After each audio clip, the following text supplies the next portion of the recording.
Nikita Mirzani banyak dihujat, reaksi Loli langsung jadi sorotan. Artis Nikita Mirzani mulai tenang dengan sikap putri sulung Laura Meizani Naseru Asri, yang biasa dipanggil Loli kini mulai menerima kenyataan jika sang ibunda ditahan. Dengan sikap baik dari Loli tersebut, kini Nikita Mirzani bisa lebih fokus menjalani hari-hari selama di dalam sel. Nikita lantas memberikan pesannya kepada Fahmi, untuk tetap on track dalam mengurus proses hukum yang tengah berlangsung. Fahmi juga menyebutkan, Niki berdoa agar orang yang menzolimi dirinya dapat dibalas dengan hukum Allah. Kata Fahmi menirukan ucapan Nikita. Kuasa hukum Nikita Mirzani, Fahmi Bahmid, mengungkapkan kondisi kliennya di tahanan.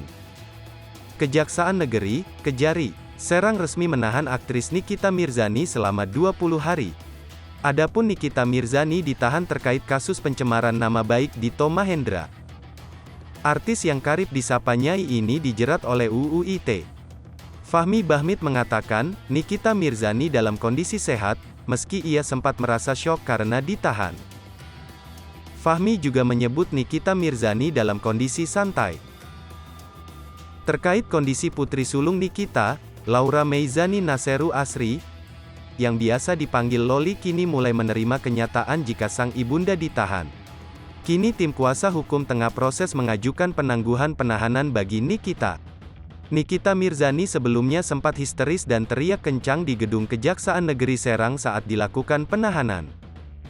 Dia ditahan lantaran kasus pencemaran nama baik terhadap Dito Mahendra, sosok yang diduga kekasih Nindi Ayunda.